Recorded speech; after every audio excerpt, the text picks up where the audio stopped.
This episode is brought to you by LifeLock. With Cybersecurity Awareness Month winding down, LifeLock wants to remind you to update your software. These updates will patch up security issues that identity thieves can exploit to gain access to your personal info. For comprehensive identity theft protection, there's LifeLock. LifeLock alerts you to more uses of your personal info and fixes issues that arise. Protect your identity today with a 30-day free trial at lifelock.com/podcast. EVO.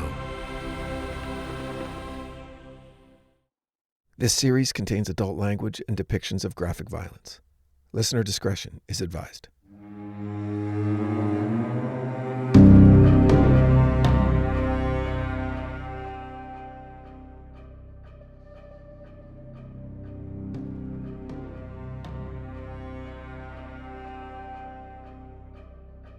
So I was 10 years old.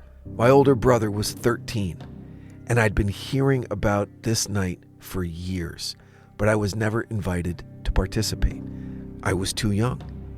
But now, finally, I was invited. It was the night before Halloween. It was time for some urban camouflage. Black pants, black jacket, camouflage grease paint that we got at the Army-Navy store. Cloudy skies on a moonless autumn night, where myself and 5 or 6 of the older kids in the neighborhood were looking for trouble. We had our backpacks filled with toilet paper, bars of soap, and a dozen eggs each. And we had targets. I won't tell you whose houses we targeted because they might still be holding a grudge. And I'm not sure how we got out of the house without our parents knowing. Or maybe they did know and they just didn't care because, hey, it's a tradition. What it was called depends on where you're from, especially so in northern New Jersey. A couple years ago, there was a map that got circulated on the social channels for New Jersey people that showed what the night was called depending on where you lived. Okay, in a very narrow area of northern New Jersey, it was called Goosey Night. To the north, it was called Devil's Night. To the south, it was called Mischief Night. But for us, it's Goosey Night. And you know what, really? For everyone else, it should also be called Goosey Night. You know why? No one knows why. But that's what we called it. It was the night before Halloween when teenagers went out looking for trouble. Not real trouble. There was no real vandalism, right? We'd TP a tree in someone's house, or we'd throw eggs at cars, or we'd soap up windows. But for us, boy, we were living on the edge. Jail was a real possibility. At least that's how it felt, as we were slowly making our way quietly through the woods, trying to avoid the busy streets with a target list in our pocket. Whew, man, those were the days. Welcome back to The Devil Within. You're listening to Mischief Night in America.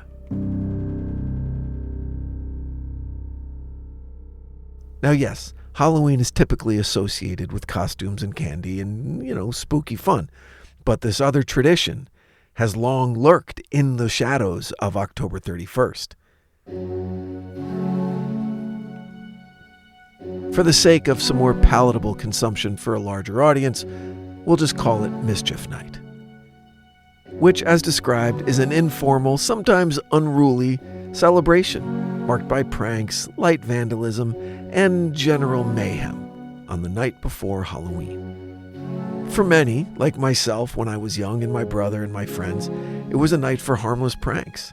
But for others, it has sometimes escalated into destructive behavior that leaves communities bracing for chaos.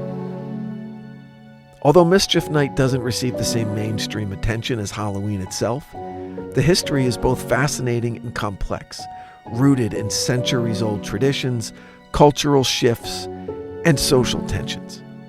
From playful mischief to violent outbreaks, the evolution of this peculiar night provides a unique lens through which we can explore changing attitudes towards community, youth rebellion, and the very nature of mischief itself. The tradition of mischievous behavior during harvest season has roots that stretch back to the Middle Ages and even earlier. Many ancient European festivals, particularly those marking the transition from summer to winter, were filled with customs that included both revelry and chaos. For instance, festivals like Samhain in Celtic lands and All Hallows' Eve in Christianized Europe were oftentimes of inversion, when social norms were temporarily suspended and roles were reversed. These occasions allowed for disorder and rowdy behavior that would otherwise be frowned upon during the entire rest of the year. One medieval custom that may have contributed to the spirit of Mischief Night was the practice of mumming or guising, where groups of costumed individuals would go door to door, performing short plays or songs in exchange for food or drink. If the household didn't provide, the mummers might retaliate with a prank or a mild act of mischief. This early form of trick-or-treating set the stage for the later practice of demanding tricks or risking treats. So technically, when you go trick-or-treating, it's not a request for a trick or a treat. It's a warning. I will trick you unless you give me a treat. I will pull a prank on you unless you give me some delicious candy. And at the heart of these customs was the idea of communal participation. Everyone, from the young to the old, took part in the festivities. Even if pranks were involved, they were generally accepted as part of the celebration, as long as they didn't cross the line into outright harm or destruction. However, over time, as society evolved, so too did the nature of these mischievous activities. One of the key historical antecedents to Mischief Night is Guy Fawkes Night, also known as Bonfire Night, celebrated on November 5th in the United Kingdom. If you saw the Wachowski film V for Vendetta, that movie popularized the Guy Fawkes mask that we know today.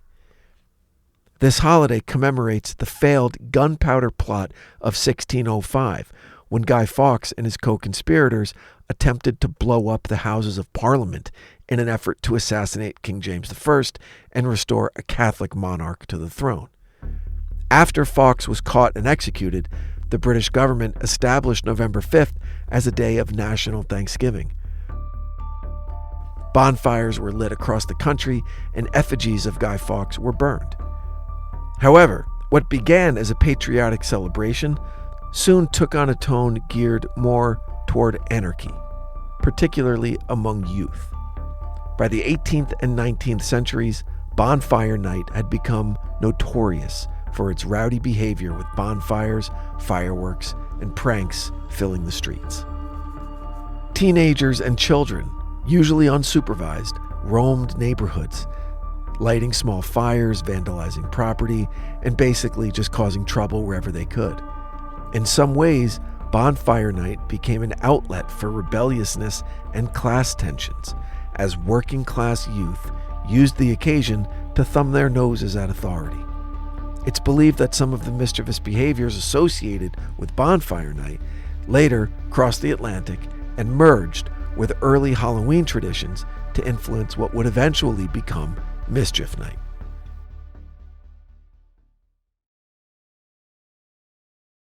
This episode is brought to you by LifeLock. With Cybersecurity Awareness Month winding down, LifeLock wants to remind you to update your software. These updates will patch up security issues that identity thieves can exploit to gain access to your personal info. For comprehensive identity theft protection, there's LifeLock. LifeLock alerts you to more uses of your personal info and fixes issues that arise. Protect your identity today with a 30-day free trial at lifelock.com/podcast.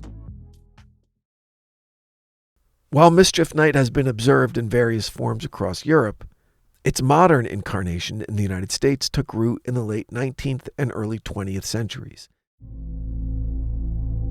With waves of European immigration to the U.S. during this period, many Old World customs found new life on American soil, including those related to Halloween and mischief. During the early years of Halloween's evolution in the U.S., the holiday was much more focused on mischief and pranks than on candy and costumes.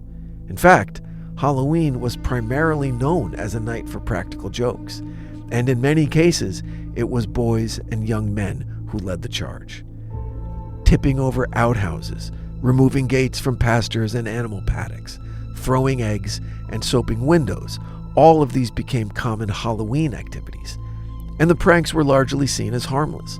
Annoying, sure, but never outright dangerous.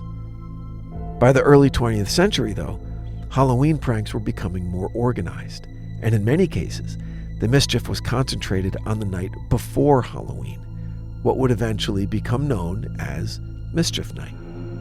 As Halloween became more family-friendly, with the rise of trick-or-treating and costume parties and kids getting candy all through the 1930s and 40s, Mischief Night retained its more unruly, rebellious spirit.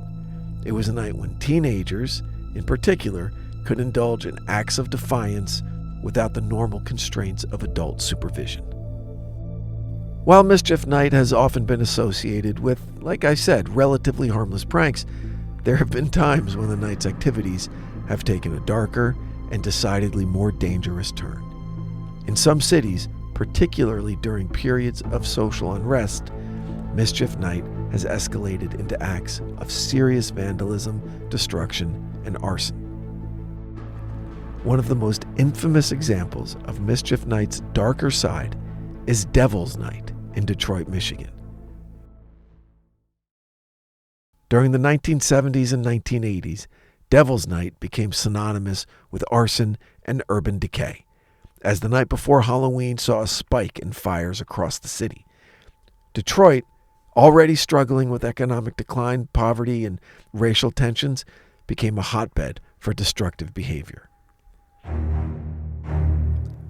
On Devil's Night, abandoned buildings, cars, storefronts, even occupied homes were set on fire, with dozens, sometimes hundreds of blazes breaking out in a single night.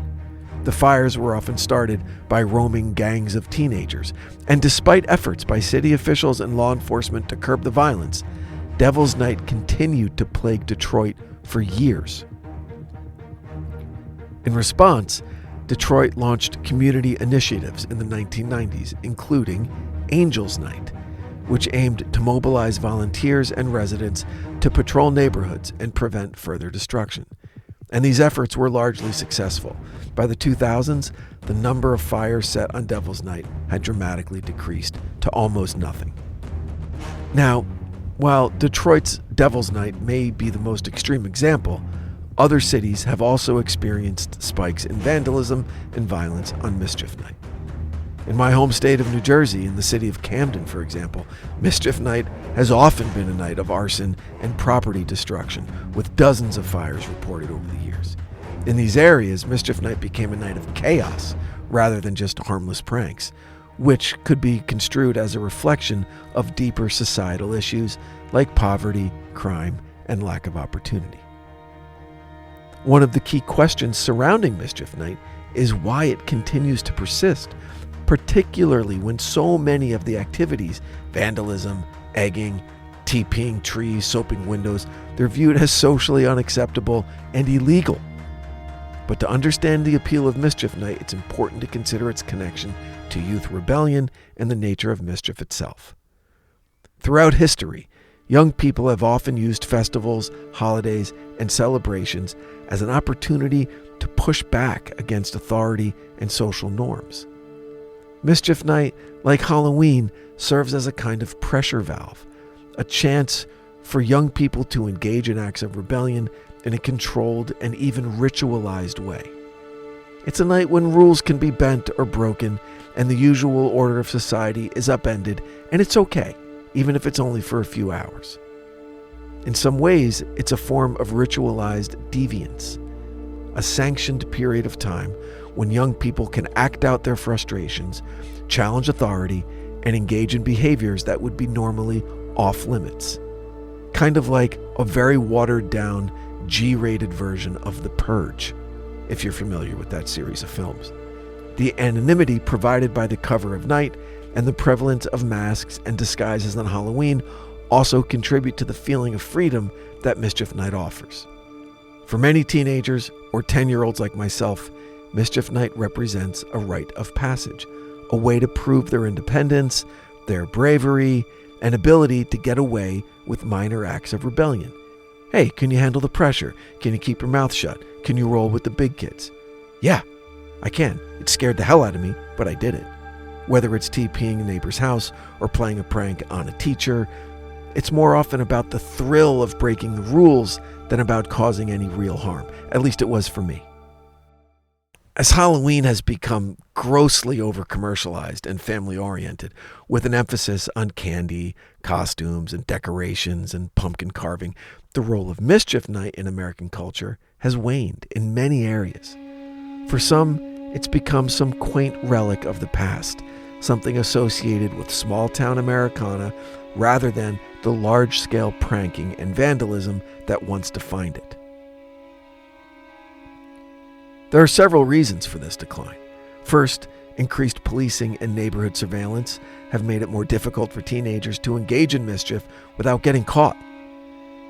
The rise of home security cameras and social media has also changed the entire dynamic of Mischief Night. If there were Ring cameras when I was a kid, we would have gotten away with jack shit. What was once an anonymous night of pranking can now easily be recorded and shared with law enforcement, leading to actual real-world consequences that earlier generations never had to worry about. Additionally, changing attitudes towards property and community have made many of the traditional Mischief Night pranks seem less harmless than they once did. Acts like egging a car or soaping a house are now seen as disrespectful and costly rather than simply mischievous. However, Mischief Night hasn't entirely disappeared. In some regions, particularly in parts of the Northeast and Midwest, it remains a beloved tradition for those who enjoy a little pre-Halloween chaos. For others, the night has evolved into a more benign celebration, with organized pranks and community events replacing the lawless mayhem of the past. As we look toward the future of Mischief Night in America, the question remains, will it continue to be a night of harmless pranks, or will it return to its darker roots as a time of destruction and chaos? The answer likely depends on broader social trends, particularly in how communities deal with issues like youth rebellion, social unrest, and the larger role that tradition plays in our society.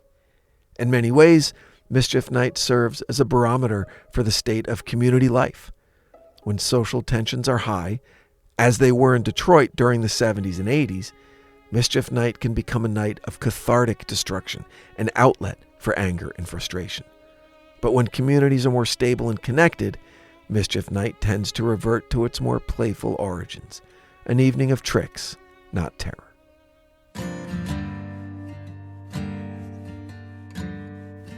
As long as Halloween continues to be celebrated, it's likely that Mischief Night will persist in some form, whether as a nostalgic throwback to simpler times or as a more organized, controlled version of the mayhem that once ruled the night.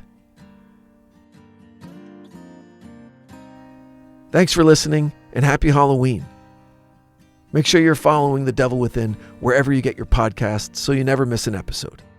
You could also check out our socials at The Devil Within Pod on Instagram, Facebook, and now full episodes are available on YouTube if that's your jam. Until next time, stay safe out there.